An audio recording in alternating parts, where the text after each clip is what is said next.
Hi guys, my name is Abhishek Srivastava. Welcome back to my YouTube channel Ideas King Abhishek. Today I am going to tell you about how electricity will be generated inside thermal power plant. Okay, so अब हम बताएंगे आपको कि thermal power plant में बिजली कैसे पैदा होती है या इलेक्ट्रिसिटी कैसे जनरेट करते हैं। ठीक है, पूरा बेसिक बताऊंगा मैं स्टार्टिंग से लेकर के पूरा क्या प्रोसेस है, कैसे कैसे करके बिजली बनती है।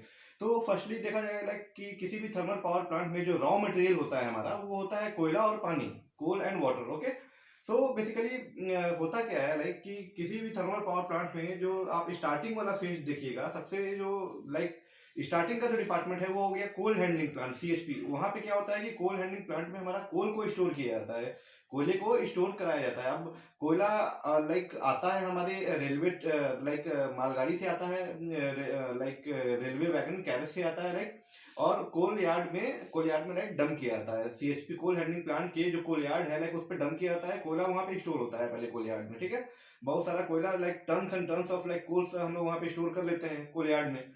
उसके बाद उसी कोल को सीएचपी में कोल हैंडलिंग प्लांट में प्रोसेस किया जाता है। प्रोसेस उसको -6 mm में कन्वर्ट किया जाता है। -6 mm पाउडर फॉर्म में, कोयले को बिल्कुल पाउडर फॉर्म में बना करके -6 mm उसको फिर क्या करते हैं कि हम कन्वेयर बेल्ट के थ्रू उसको कन्वे करते हैं आगे। तो अब पाउडर फॉर्म में बनाने का भी प्रोसेस होता है। अब जब कोल यार्ड में हमने कोयला पहले डंप करा लिया रेलवे वैगन से और डंपर्स वगैरह से, उसके बाद क्या होता है कि नीचे हॉपर होता है, हॉपर में हम कोयले को स्टोर करते हैं। हॉपर में जाने के बाद वो डिफरेंट डिफरेंट क्रशर्स के थ्रू होते हुए, इम्पैक्ट क्रशर हो गया, रोल क्रशर हो गया, इनके थ्रू होते हुए वो -6 mm के फॉर्म में हो जाता है। स्क्रीन होते हैं, वाइब्रेटिंग स्क्रीन वगैरह उसमें। ठीक है, तो वो मतलब प्रॉपर साइज का एक कोयला बना करके उसको कन्वेयर बेल्ट के थ्रू कन्वे कराता है। तो कोल हैंडलिंग प्लांट में बेसिकली हम कोल को प्रोसेस करके -6 mm के फॉर्म में कन्वर्ट करके उसको फिर कन्वेयर बेल्ट के थ्रू आगे भेजते हैं। तो आगे फिर वो डिफरेंट डिफरेंट जोन्स होते हैं, जो है कोयला जब -6 mm के फॉर्म में हो गया, उसके बाद वो बंकर में या साइलो में उसको हम फिर स्टोर करते हैं फिर आगे।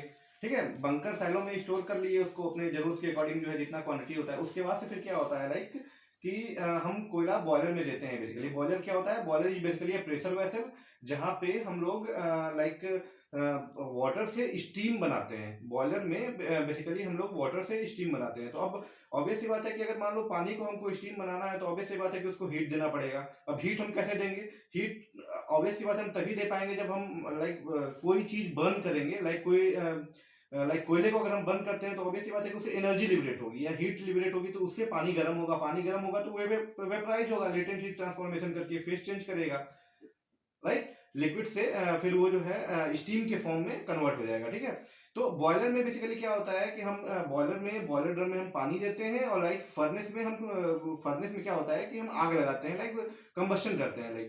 तो अब इसमें क्या होगा कि बॉयलर में हमने कोयला दिया, आग लगा दिया, कंबस्शन किया फर्नेस में, और बॉयलर ड्रम में पानी है, बॉयलर ड्रम के थ्रू ट्यूब्स में पानी सर्कुलेट होता रहता है, जो है उसके बाद से पानी गर्म होगा, हीट होगा, उसके बाद से लेटेंट हीट ट्रांसफर होगा, उसके बाद से फेस ट्रांसफॉर्मेशन होता है।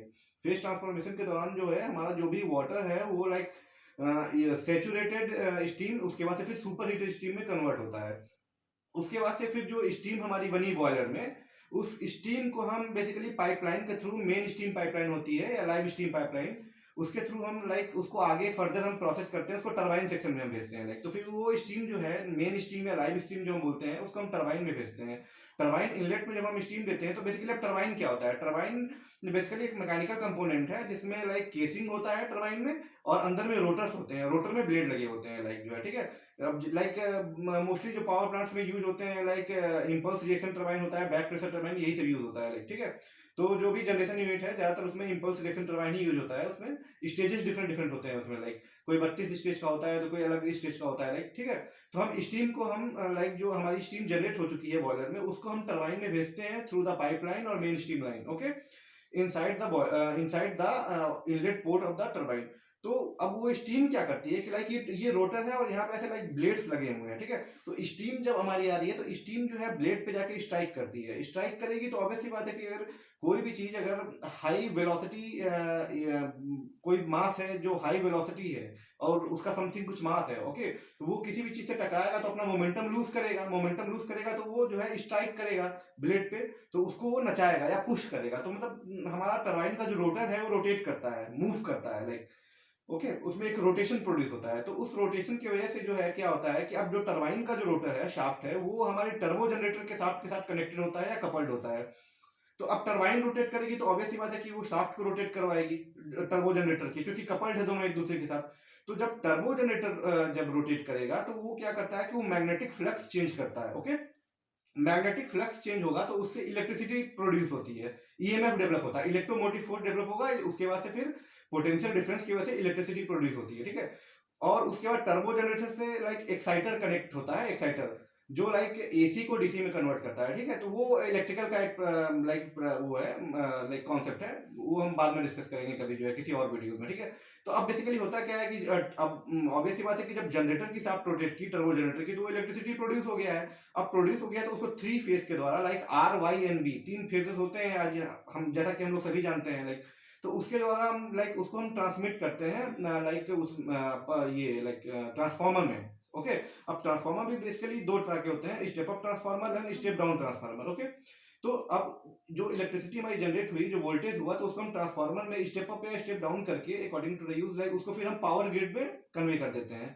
पावर ग्रिड में हम जो है लाइक उसको भेज दिया हमने वायर के थ्रू, जो है एसटी वायर्स वगैरह लगे होते हैं, हाई टेंशन वायर्स के पावर ग्रिड में। उसके बाद से फिर जगह जगह पे as per requirement distribution channel पे जहां जहां पे है वहां पे मतलब हम बिजली भेजते हैं, फिर लाइक इलेक्ट्रिसिटी को ट्रांसफर करते हैं, करंट को। ठीक है, तो ये हमारा एक मोटा मोटी बेसिक प्रोसेस हो गया कि कैसे हमारे किसी भी थर्मल पावर स्टेशन में बिजली प्रोड्यूस होती है। तो ये सबसे मेन, ये सबसे बेसिक फंडा यही है। किसी भी अगर सिंपल वे में समझना हो तो जो मैंने बताया है ये सबसे बेसिक फंडा है कि इलेक्ट्रिसिटी कैसे हम जनरेट करते हैं किसी भी थर्मल पावर प्लांट में। ओके, आगे की चीजें हम नेक्स्ट वीडियो में डिस्कस करेंगे guys. Till then bye bye.